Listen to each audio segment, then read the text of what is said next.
Story 4. The Boscombe Valley Mystery. We were seated at breakfast one morning, my wife and I, when the maid brought in a telegram. It was from Sherlock Holmes and ran in this way. "Have you a couple of days to spare? Have just been wired for from the west of England in connection with Boscombe Valley tragedy. Shall be glad if you will come with me. Air and scenery perfect. Leave Paddington by the 11:15. "What do you say, dear?" said my wife, looking across at me. "Will you go?" "I really don't know what to say. I have a fairly long list at present." "Oh, Anstruther would do the work for you. You've been looking a little pale lately. I think that the change would do you good, and you're always so interested in Mr. Sherlock Holmes's cases."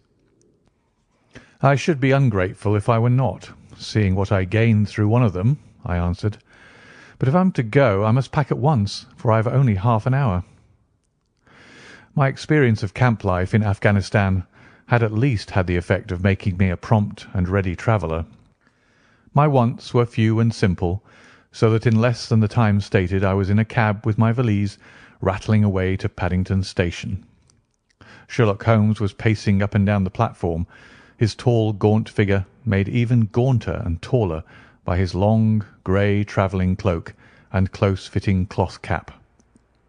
"It is really very good of you to come, Watson," said he. "It makes a considerable difference to me, having someone with me on whom I can thoroughly rely. Local aid is always either worthless or else biased. If you will keep the two corner seats, I shall get the tickets." We had the carriage to ourselves, save for an immense litter of papers which Holmes had brought with him. Among these he rummaged and read, with intervals of note-taking and of meditation, until we were past Reading. Then he suddenly rolled them all into a gigantic ball and tossed them up onto the rack. "Have you heard anything of the case?" he asked. "Not a word. I have not seen a paper for some days. The London press has not had very full accounts. I have just been looking through all the recent papers in order to master the particulars. It seems, from what I gather, to be one of those simple cases which are so extremely difficult." "That sounds a little paradoxical." "But it is profoundly true. Singularity is almost invariably a clue. The more featureless and commonplace a crime is, the more difficult it is to bring it home. In this case, however, they have established a very serious case against the son of the murdered man." "It is a murder, then?" "Well, it is conjectured to be so. I shall take nothing for granted until I have the opportunity of looking personally into it. I will explain the state of things to you, as far as I have been able to understand it, in a very few words. Boscombe Valley is a country district not very far from Ross, in Herefordshire. The largest landed proprietor in that part is a Mr. John Turner, who made his money in Australia and returned some years ago to the old country. One of the farms which he held, that of Hatherley, was let to Mr. Charles McCarthy, who was also an ex-Australian. The men had known each other in the colonies, so that it was not unnatural that when they came to settle down they should do so as near each other as possible. Turner was apparently the richer man, so McCarthy became his tenant, but still remained, it seems, upon terms of perfect equality, as they were frequently together. McCarthy had one son, a lad of 18, and Turner had an only daughter of the same age, but neither of them had wives living. They appear to have avoided the society of the neighbouring English families, and to have led retired lives, though both the McCarthys were fond of sport and were frequently seen at the race meetings of the neighbourhood. McCarthy kept two servants, a man and a girl. Turner had a considerable household, some half-dozen at the least. That is as much as I have been able to gather about the families. Now for the facts. On June 3rd, that is, on Monday last, McCarthy left his house at Hatherley about 3 in the afternoon and walked down to the Boscombe Pool, which is a small lake formed by the spreading out of the stream which runs down the Boscombe Valley. He had been out with his serving man in the morning at Ross, and he had told the man that he must hurry, as he had an appointment of importance to keep at 3. From that appointment he never came back alive. From Hatherley Farmhouse to the Boscombe Pool is a quarter of a mile, and two people saw him as he passed over this ground. One was an old woman whose name is not mentioned, and the other was William Crowder, a gamekeeper in the employ of Mr. Turner. Both these witnesses deposed that Mr. McCarthy was walking alone. The gamekeeper adds that within a few minutes of his seeing Mr. McCarthy pass, he had seen his son, Mr. James McCarthy, going the same way, with a gun under his arm. To the best of his belief, the father was actually in sight at the time, and the son was following him. He thought no more of the matter until he heard in the evening of the tragedy that had occurred. The two McCarthys were seen after the time when Michael Crowder, the gamekeeper, lost sight of them. The Boscombe Pool is thickly wooded round with just a fringe of grass and of reeds round the edge. A girl of 14, Patience Moran, who is the daughter of the lodge-keeper of the Boscombe Valley estate, was in one of the woods picking flowers. She states that while she was there she saw, at the border of the wood and close by the lake, Mr. McCarthy and his son, and that they appeared to be having a violent quarrel. She heard Mr. McCarthy the elder using very strong language to his son, and she saw the latter raise up his hand as if to strike his father.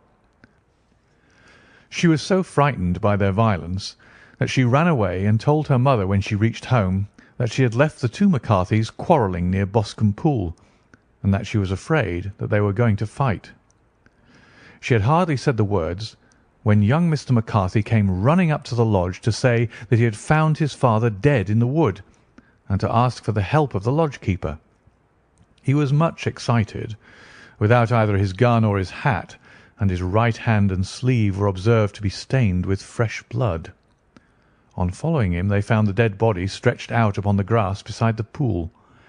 The head had been beaten in by repeated blows of some heavy and blunt weapon.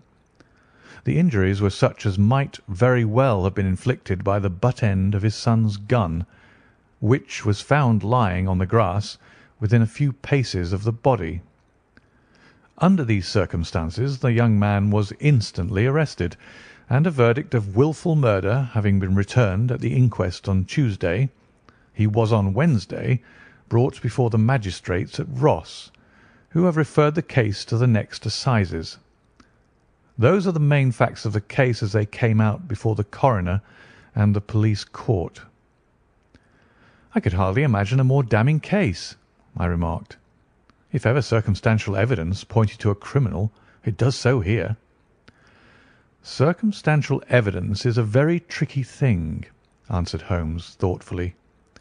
"It may seem to point very straight to one thing, but if you shift your own point of view a little, you may find it pointing in an equally uncompromising manner to something entirely different.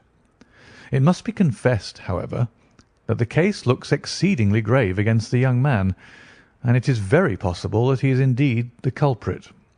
There are several people in the neighbourhood, however, and among them Miss Turner, the daughter of the neighbouring landowner, who believe in his innocence, and who have retained Lestrade, whom you may recollect in connection with the study in scarlet, to work out the case in his interest.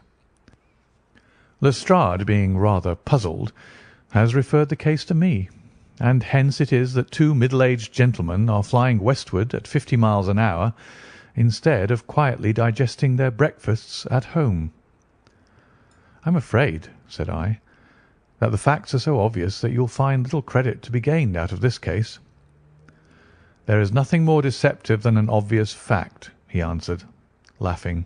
"Besides, we may chance to hit upon some other obvious facts which may have been by no means obvious to Mr. Lestrade. You know me too well to think that I am boasting when I say that I shall either confirm or destroy his theory by means which he is quite incapable of employing, or even of understanding. To take the first example to hand, I very clearly perceive that in your bedroom the window is upon the right-hand side, and yet I question whether Mr. Lestrade would have noted even so self-evident a thing as that. How on earth? My dear fellow, I know you well. I know the military neatness which characterises you. You shave every morning, and in this season you shave by the sunlight. But since your shaving is less and less complete as we go farther back on the left side, until it becomes positively slovenly as we get round the angle of the jaw, it is surely very clear that that side is less illuminated than the other. I could not imagine a man of your habits looking at himself in an equal light and being satisfied with such a result. I only quote this as a trivial example of observation and inference. Therein lies my métier, and it is just possible that it may be of some service in the investigation which lies before us. There are one or two minor points which were brought out in the inquest, and which are worth considering. What are they? It appears that his arrest did not take place at once, but after the return to Hatherley Farm. On the Inspector of Constabulary informing him that he was a prisoner, he remarked that he was not surprised to hear it, and that it was no more than his deserts. This observation of his had the natural effect of removing any traces of doubt which might have remained in the minds of the coroner's jury. "It was a confession," I ejaculated. "No, for it was followed by a protestation of innocence." Coming on top of such a damning series of events, it was at least a most suspicious remark. "On the contrary," said Holmes, "it is the brightest rift which I can at present see in the clouds. However innocent he might be, he could not be such an absolute imbecile as not to see that the circumstances were very black against him. Had he appeared surprised at his own arrest, or feigned indignation at it, I should have looked upon it as highly suspicious, because such surprise or anger would not be natural under the circumstances, and yet might appear to be the best policy to a scheming man. His frank acceptance of the situation marks him either an innocent man, or else as a man of considerable self-restraint and firmness. As to his remark about his deserts, it was also not unnatural if you consider that he stood beside the dead body of his father, and that there is no doubt that he had that very day so far forgotten his filial duty as to bandy words with him, and even, according to the little girl whose evidence is so important, to raise his hand as if to strike him. The self-reproach and contrition which are displayed in his remark appear to me to be the signs of a healthy mind rather than of a guilty one. I shook my head. "Many men have been hanged on far slighter evidence," I remarked. "So they have, and many men have been wrongfully hanged." "What is the young man's own account of the matter?" "It is, I am afraid, not very encouraging to his supporters, though there are one or two points in it which are suggestive. You will find it here, and may read it for yourself." He picked out from his bundle a copy of the local Herefordshire paper, and having turned down the sheet, he pointed out the paragraph in which the unfortunate young man had given his own statement of what had occurred. I settled myself down in the corner of the carriage and read it very carefully. It ran in this way: Mr. James McCarthy, the only son of the deceased, was then called and gave evidence as follows: "I had been away from home for 3 days at Bristol, and had only just returned upon the morning of last Monday, the 3rd. My father was absent from home at the time of my arrival, and I was informed by the maid that he had driven over to Ross with John Cobb, the groom. Shortly after my return, I heard the wheels of his trap in the yard, and, looking out of my window, I saw him get out and walk rapidly out of the yard, though I was not aware in which direction he was going. I then took my gun and strolled out in the direction of the Boscombe pool, with the intention of visiting the rabbit warren, which is upon the other side. On my way I saw William Crowder, the gamekeeper, as he had stated in his evidence, but he is mistaken in thinking that I was following my father. I had no idea that he was in front of me. When about 100 yards from the pool I heard a cry of 'Cooey!' which was the usual signal between my father and myself. I then hurried forward and found him standing by the pool. He appeared to be much surprised at seeing me, and asked me rather roughly what I was doing. conversation ensued which led to high words and almost to blows, for my father was a man of a very violent temper. Seeing that his passion was becoming ungovernable, I left him and returned towards Hatherley Farm.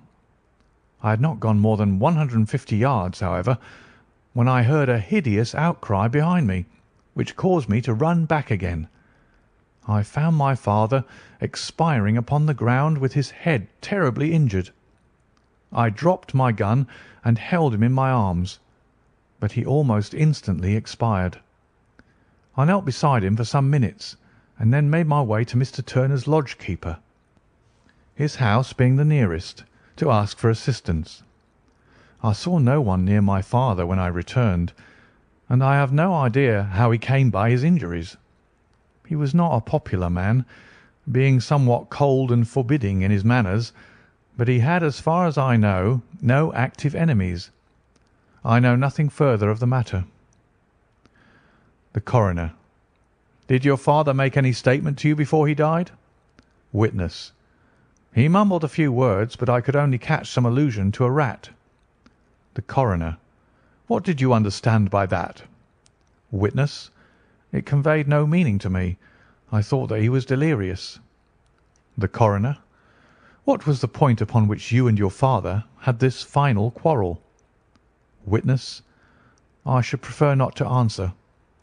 The Coroner: I am afraid that I must press it. Witness: It is really impossible for me to tell you. I can assure you that it has nothing to do with the sad tragedy which followed. The Coroner: That is for the court to decide. I need not point out to you that your refusal to answer will prejudice your case considerably in any future proceedings which may arise.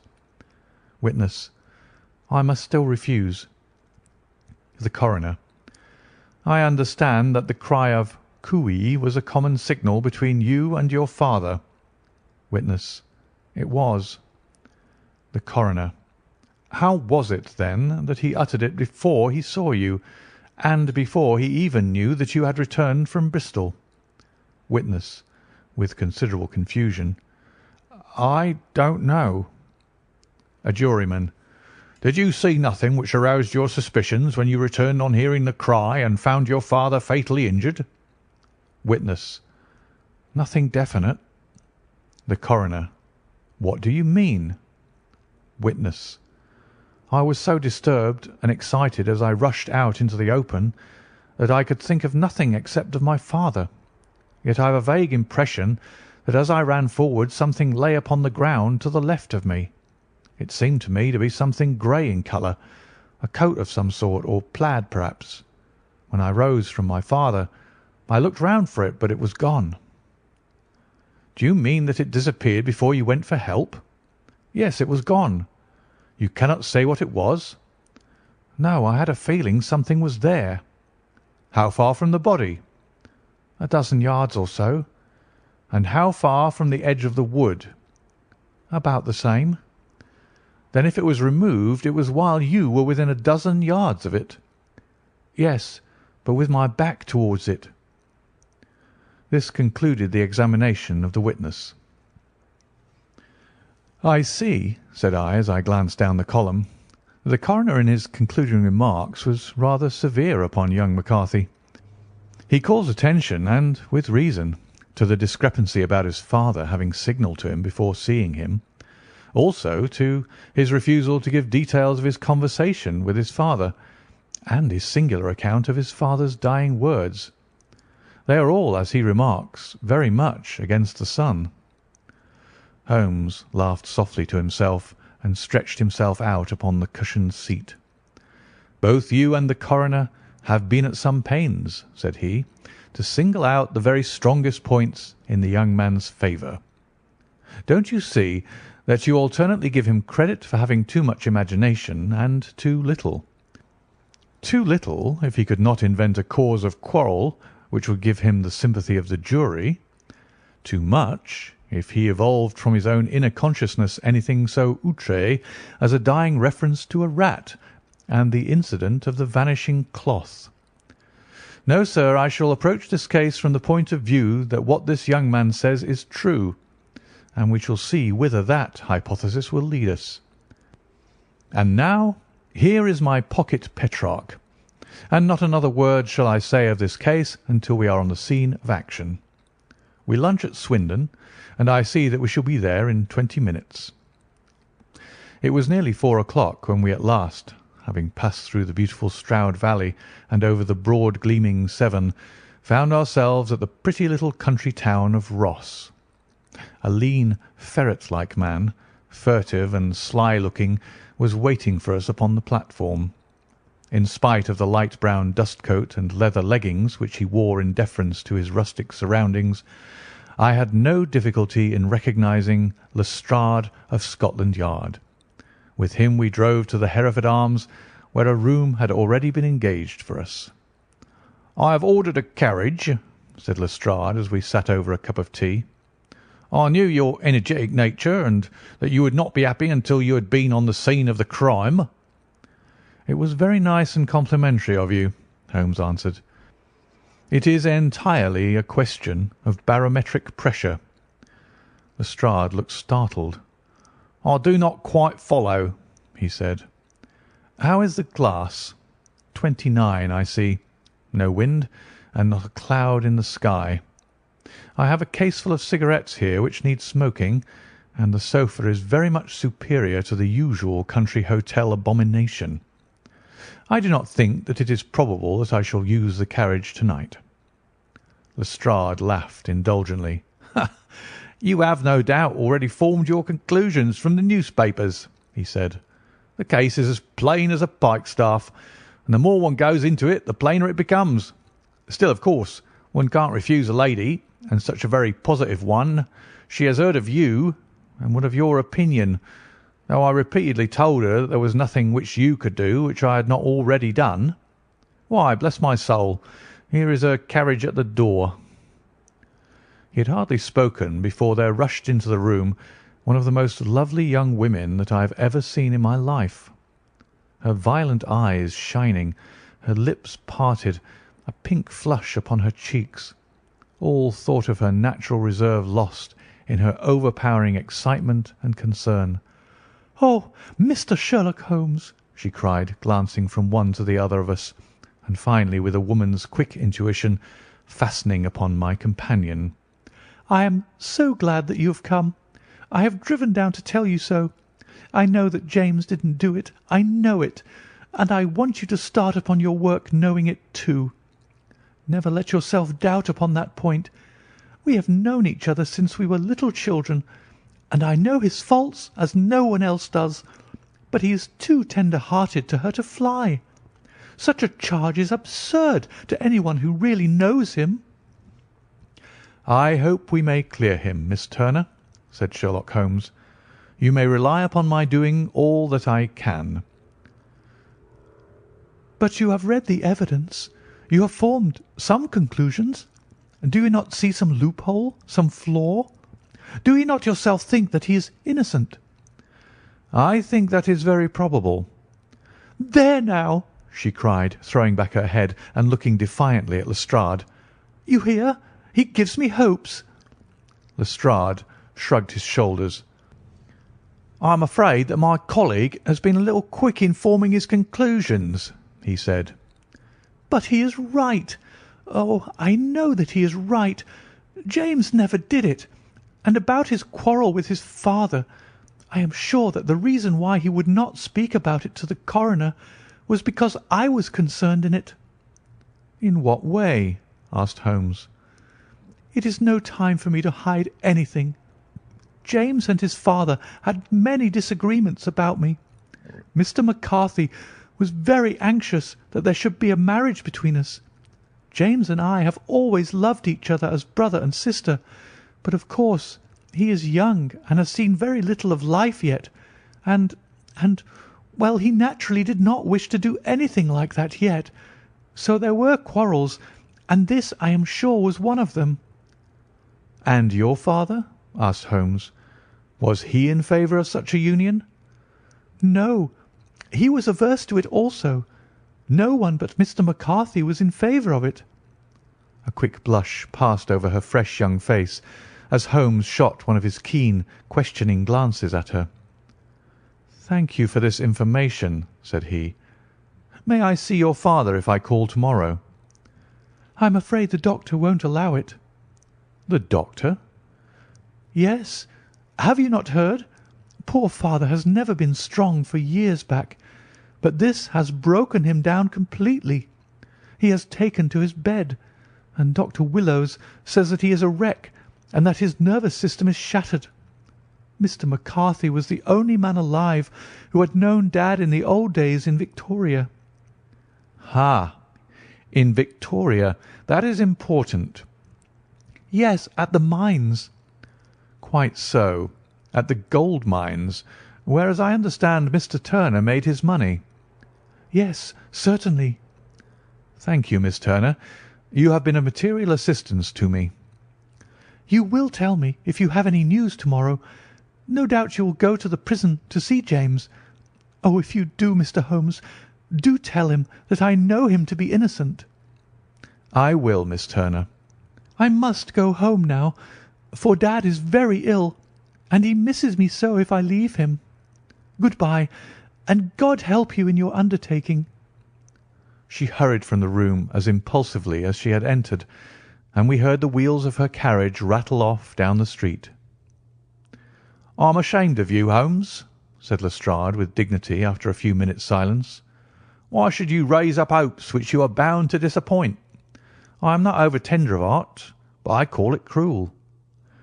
"I think that I see my way to clearing James McCarthy," said Holmes. "Have you an order to see him in prison?" "Yes, but only for you and me." "Then I shall reconsider my resolution about going out. We have still time to take a train to Hereford and see him tonight?" "Ample." "Then let us do so. Watson, I fear that you will find it very slow, but I shall only be away a couple of hours." I walked down to the station with them, and then wandered through the streets of the little town, finally returning to the hotel, where I lay upon the sofa and tried to interest myself in a yellow-backed novel. The puny plot of the story was so thin, however, when compared to the deep mystery through which we were groping, and I found my attention wander so continually from the action to the fact, that I at last flung it across the room and gave myself entirely to a consideration of the events of the day. Supposing that this unhappy young man's story were absolutely true, then what hellish thing, what absolutely unforeseen and extraordinary calamity could have occurred between the time when he parted from his father and the moment when, drawn back by his screams, he rushed into the glade? It was something terrible and deadly. What could it be? Might not the nature of the injuries reveal something to my medical instincts? I rang the bell and called for the weekly county paper, which contained a verbatim account of the inquest.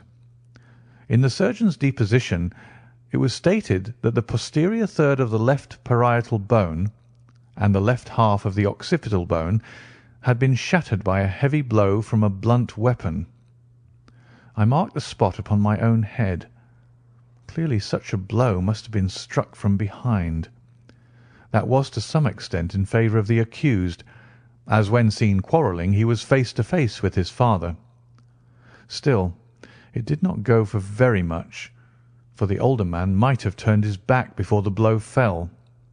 Still, it might be worth while to call Holmes' attention to it. Then there was the peculiar dying reference to a rat. What could that mean? It could not be delirium. A man dying from a sudden blow does not commonly become delirious. No, it was more likely to be an attempt to explain how he met his fate. But what could it indicate? I cudgelled my brains to find some possible explanation, and then the incident of the grey cloth seen by young McCarthy. If that were true, the murderer must have dropped some part of his dress, presumably his overcoat, in his flight, and must have had the hardihood to return and to carry it away at the instant when the son was kneeling with his back turned, not a dozen paces off. What a tissue of mysteries and improbabilities the whole thing was! I did not wonder at Lestrade's opinion, and yet I had so much faith in Sherlock Holmes' insight that I could not lose hope as long as every fresh fact seemed to strengthen his conviction of young McCarthy's innocence. It was late before Sherlock Holmes returned. He came back alone, for Lestrade was staying in lodgings in the town. "The glass still keeps very high," he remarked as he sat down. "It is of importance that it should not rain before we are able to go over the ground. On the other hand, a man should be at his very best and keenest for such nice work as that, and I did not wish to do it when fagged by a long journey. I have seen young McCarthy." "And what did you learn from him?" "Nothing." "Could he throw no light?" "None at all. I was inclined to think at one time that he knew who had done it and was screening him or her, but I am convinced now that he is as puzzled as everyone else. He is not a very quick-witted youth, though comely to look at, and I should think sound at heart." "I cannot admire his taste," I remarked, "if it is indeed a fact that he was averse to a marriage with so charming a young lady as this Miss Turner." "Ah, thereby hangs a rather painful tale. This fellow is madly, insanely in love with her, but some 2 years ago, when he was only a lad and before he really knew her, for she had been away 5 years at a boarding school, what does the idiot do but get into the clutches of a barmaid in Bristol and marry her at a registry office? No one knows a word of the matter, but you can imagine how maddening it must be to him to be upbraided for not doing what he would give his very eyes to do, but what he knows to be absolutely impossible.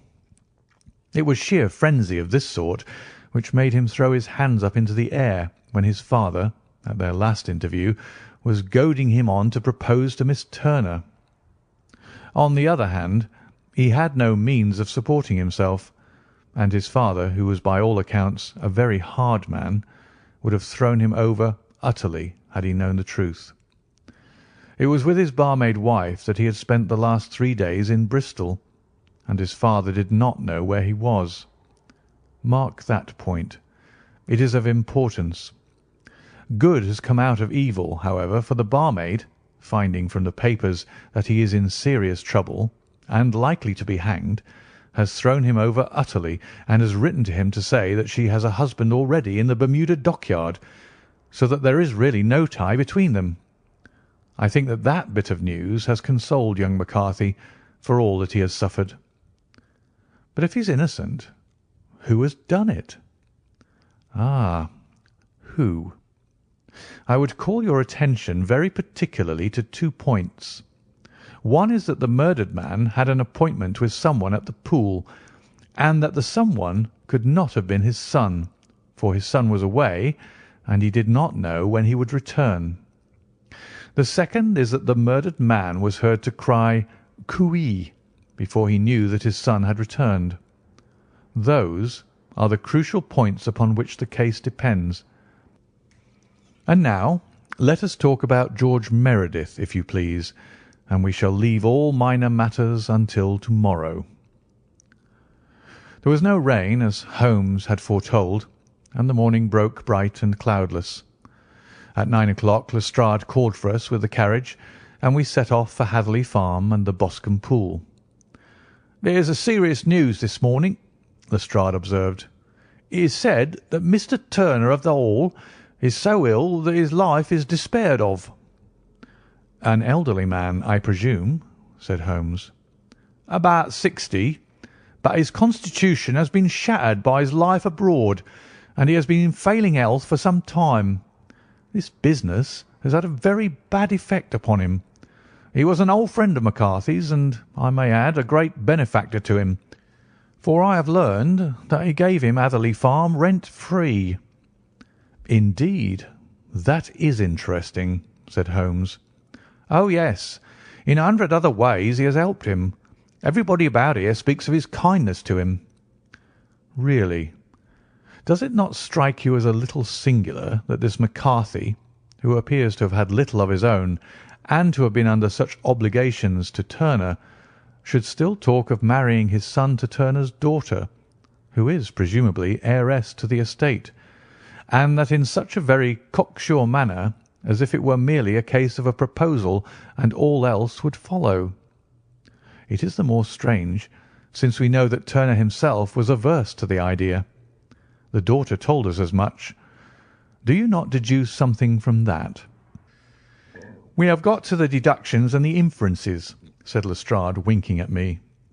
"I find it hard enough to tackle facts, Holmes, without flying away after theories and fancies." "You are right," said Holmes demurely. "You do find it very hard to tackle the facts." "Anyhow, I have grasped one fact which you seem to find it difficult to get hold of," replied Lestrade with some warmth. "And that is?" "That McCarthy senior met his death from McCarthy junior, and that all theories to the contrary are the merest moonshine." "Well, moonshine is a brighter thing than fog," said Holmes, laughing. "But I am very much mistaken if this is not Hatherley Farm upon the left." "Yes, that is it." It was a widespread, comfortable-looking building, two-storied, slate-roofed, with great yellow blotches of lichen upon the grey walls. The drawn blinds and the smokeless chimneys, however, gave it a stricken look, as though the weight of this horror still lay heavy upon it. We called at the door, when the maid, at Holmes's request, showed us the boots which her master wore at the time of his death, and also a pair of the son's, though not the pair which he had then had. Having measured these very carefully from 7 or 8 different points, Holmes desired to be led to the courtyard, from which we all followed the winding track which led to Boscombe Pool. Sherlock Holmes was transformed when he was hot upon such a scent as this. Men who had only known the quiet thinker and logician of Baker Street would have failed to recognise him. His face flushed and darkened. His brows were drawn into 2 hard black lines, while his eyes shone out from beneath them with a steely glitter. His face was bent downward, his shoulders bowed, his lips compressed, and the veins stood out like whipcord in his long, sinewy neck.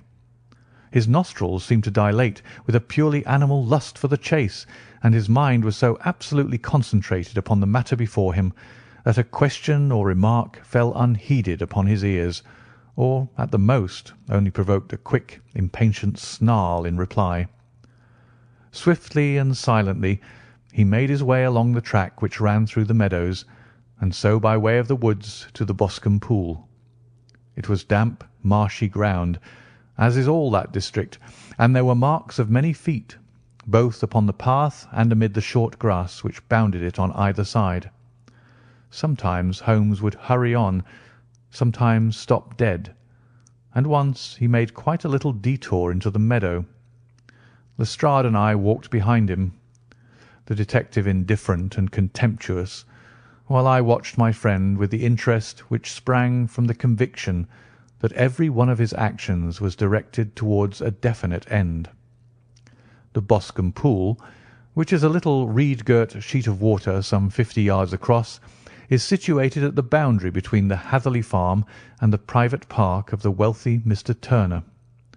Above the woods which lined it upon the farther side, we could see the red, jutting pinnacles which marked the site of the rich landowner's dwelling. On the Hatherley side of the pool the woods grew very thick, and there was a narrow belt of sodden grass 20 paces across between the edge of the trees and the reeds which lined the lake. Lestrade showed us the exact spot at which the body had been found, and indeed so moist was the ground that I could plainly see the traces which had been left by the fall of the stricken man. To Holmes, as I could see by his eager face and peering eyes, very many other things were to be read upon the trampled grass.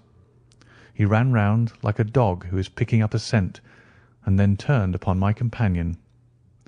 "What did you go into the pool for?" he asked. "I fished about with a rake. I thought there might be some weapon or other trace. But how on earth—" "Oh, tut, tut! I have no time. That left foot of yours with its inward twist is all over the place. A mole could trace it, and there it vanishes among the reeds. Oh, how simple it would all have been had I been here before they came like a herd of buffalo and wallowed all over it. Here is where the party with the lodge-keeper came, and they have covered all tracks for 6 or 8 feet round the body. but here are 3 separate tracks of the same feet." He drew out a lens and lay down upon his waterproof to have a better view, talking all the time, rather to himself than to us. "These are young McCarthy's feet. Twice he was walking, and once he ran swiftly, so that the soles are deeply marked and the heels hardly visible. That bears out his story. He ran when he saw his father on the ground. Then here are the father's feet as he paced up and down. What is this, then? It is the butt end of the gun as the son stood listening. And this? Ha! Ha! What have we here? Tiptoes? Tiptoes? Square, too, quite unusual boots. They come, they go, they come again. Of course, that was for the cloak. Now, where did they come from?" He ran up and down, sometimes losing, sometimes finding the track, until we were well within the edge of the wood and under the shadow of a great beech, the largest tree in the neighbourhood. Holmes traced his way to the farthest side of this and lay down once more upon his face with a little cry of satisfaction. For a long time he remained there, turning over the leaves and dried sticks, gathering up what seemed to me to be dust into an envelope, and examining with his lens not only the ground but even the bark of the tree as far as he could reach. A jagged stone was lying among the moss, and this also he carefully examined and retained. Then he followed a pathway through the wood until he came to the high road where all traces were lost. "It has been a case of considerable interest," he remarked, returning to his natural manner. "I fancy that this grey house on the right must be the lodge. I think that I will go in and have a word with Moran, and perhaps write a little note. Having done that, we may drive back to our luncheon. You may walk to the cab, and I shall be with you presently." It was about 10 minutes before we regained our cab and drove back into Ross, Holmes still carrying with him the stone which he had picked up in the wood. "This may interest you, Lestrade," he remarked, holding it out. "The murder was done with it." "I see no marks." "There are none." "How do you know, then?" "The grass was growing under it. It had only lain there a few days. There was no sign of a place whence it had been taken. It corresponds with the injuries. There is no sign of any other weapon." "And the murderer?" "Is a tall man, left-handed, limps with the right leg, wears thick-soled shooting boots and a grey cloak, smokes Indian cigars, uses a cigar holder, and carries a blunt penknife in his pocket. There are several other indications, but these may be enough to aid us in our search." Lestrade laughed. "I am afraid that I am still a sceptic," he said. "Theories are all very well, but we have to deal with a hard-headed British jury." "Nous verrons," answered Holmes calmly. "You work your own method, and I shall work mine. I shall be busy this afternoon, and shall probably return to London by the evening train." "And leave your case unfinished?" "No, finished." "But the mystery?" "It is solved." "Who was the criminal, then?" "The gentleman I describe." "But who is he?" "Surely it would not be difficult to find out. This is not such a populous neighbourhood." Lestrade shrugged his shoulders. "I am a practical man," he said, "and I really cannot undertake to go about the country looking for a left-handed gentleman with a gammy leg. I should become the laughing-stock of Scotland Yard." "All right," said Holmes quietly. "I have given you the chance. Here are your lodgings. Good-bye. I shall drop you a line before I leave." Having left Lestrade at his rooms, we drove to our hotel, where we found lunch upon the table. Holmes was silent and buried in thought, with a pained expression upon his face, as one who finds himself in a perplexing position. "Look here, Watson," he said when the cloth was cleared. "Just sit down in the chair and let me preach to you for a little. I don't know quite what to do, and I should value your advice. Light a cigar and let me expound." "Pray do so." "Well, now, In considering this case, there are 2 points about young McCarthy's narrative which struck us both instantly, although they impressed me in his favour and you against him. One was the fact that his father should, according to his account, cry cooee before seeing him. The other was his singular dying reference to a rat. He mumbled several words, you understand, but that was all that caught the son's ear. Now, from this double point our research must commence, and we will begin it by presuming that what the lad says is absolutely true. What of this cooee, then? Well, obviously it could not have been meant for the son. The son, as far as he knew, was in Bristol. It was mere chance that he was within earshot. The cooee was meant to attract the attention of whoever it was that he had the appointment with. But cooee is a distinctly Australian cry, and one which is used between Australians. There is a strong presumption that the person whom McCarthy expected to meet him at Boscombe Pool was someone who had been in Australia. What of the rat, then? Sherlock Holmes took a folded paper from his pocket and flattened it out on the table. "This is a map of the colony of Victoria," he said. "I wired to Bristol for it last night." He put his hand over part of the map. "What do you read?" "ARAT," I read. "And now?" He raised his hand. "Ballarat." "Quite so. That was the word the man uttered, and of which his son only caught the last 2 syllables. He was trying to utter the name of his murderer, so-and-so of Ballarat." "It is wonderful," I exclaimed. "It is obvious. And now, you see, I had narrowed the field down considerably. The possession of a grey garment was a third point, which, granting the son's statement to be correct, was a certainty. We have come now, out of mere vagueness, to the definite conception of an Australian from Ballarat with a grey cloak." "Certainly." "And one who was at home in the district, for the pool can only be approached by the farm or by the estate, where strangers could hardly wander." "Quite so. Then comes our expedition of to-day. By an examination of the ground I gained the trifling details which I gave to that imbecile Lestrade as to the personality of the criminal." "But how did you gain them?" "You know my method. It is founded upon the observation of trifles. His height I know that you might roughly judge from the length of his stride. His boots, too, might be told from their traces." "Yes, they were peculiar boots." "But his lameness?" "The impression of his right foot was always less distinct than his left. He put less weight upon it. Why? Because he limped. He was lame." "But his left-handedness?" "You were yourself struck by the nature of the injury as recorded by the surgeon at the inquest. The blow was struck from immediately behind, and yet was upon the left side. Now, how can that be unless it were by a left-handed man? He had stood behind that tree during the interview between the father and son. He had even smoked there. I found the ash of a cigar, which my special knowledge of tobacco ashes enables me to pronounce as an Indian cigar. I have, as you know, devoted some attention to this, and written a little monograph on the ashes of 140 different varieties of pipe, cigar, and cigarette tobacco. Having found the ash, I then looked round and discovered the stump among the moss, where he had tossed it.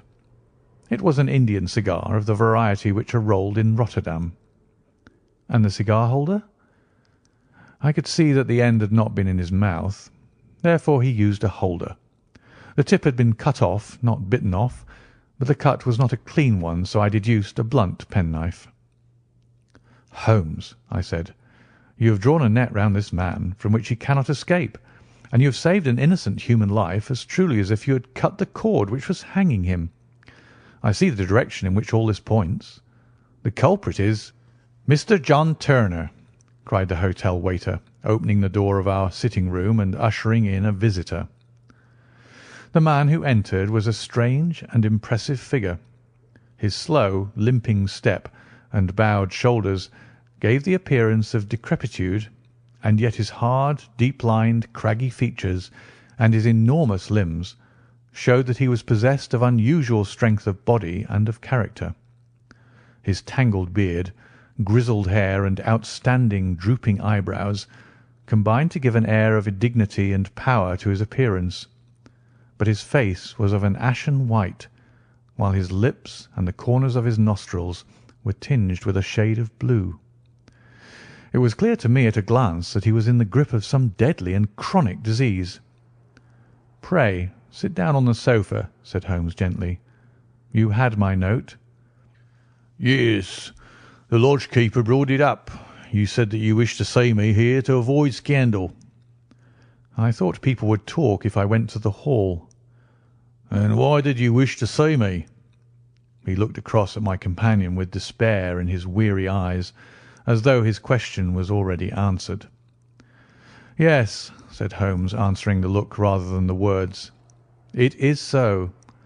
I know all about McCarthy." The old man sank his face in his hands. "God help me!" he cried. "But I would not have let the young man come to harm.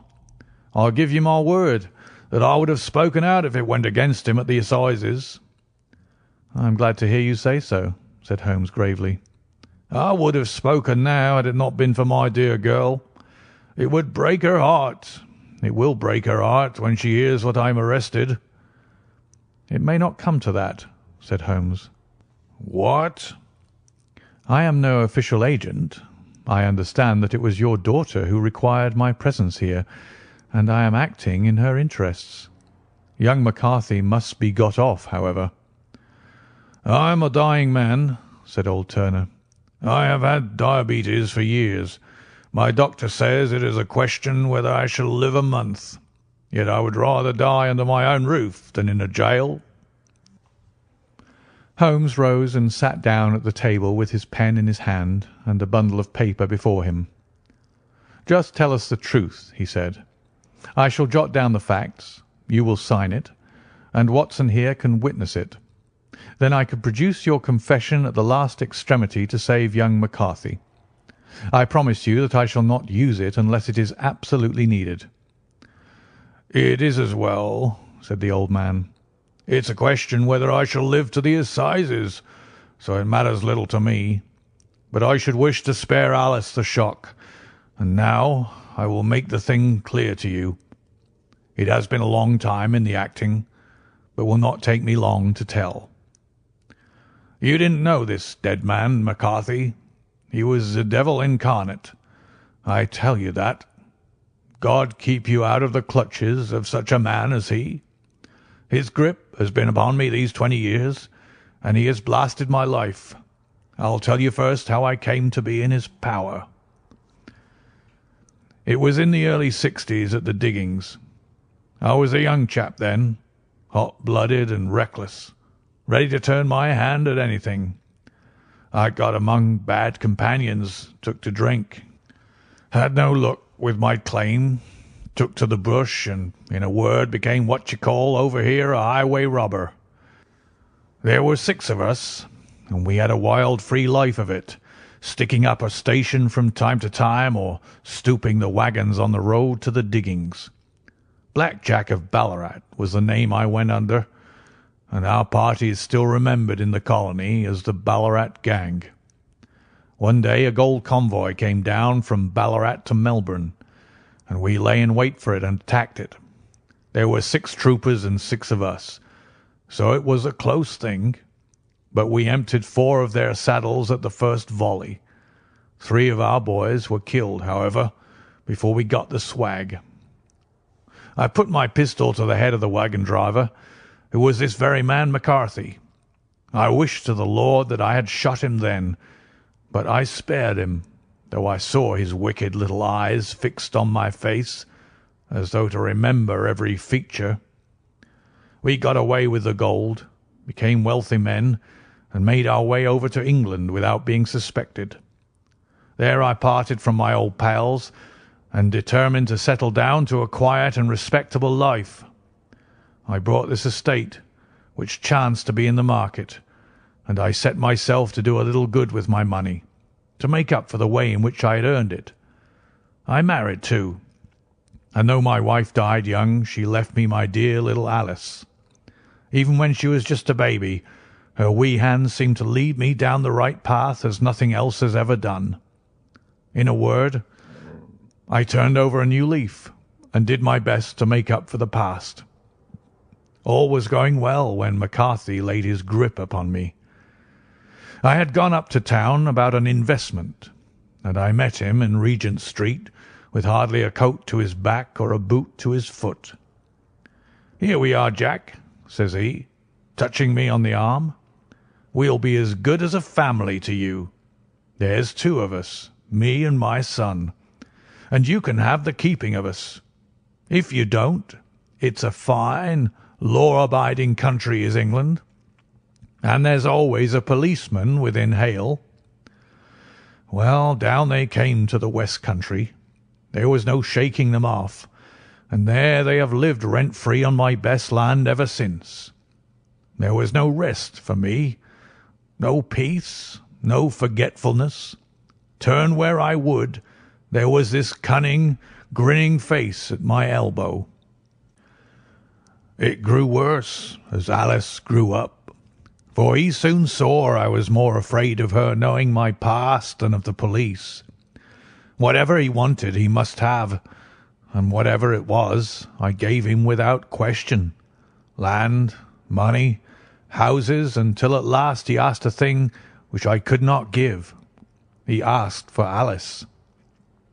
His son, you see, had grown up, and so had my girl, and as I was known to be in weak health, it seemed a fine stroke to him that his lad should step into the whole property.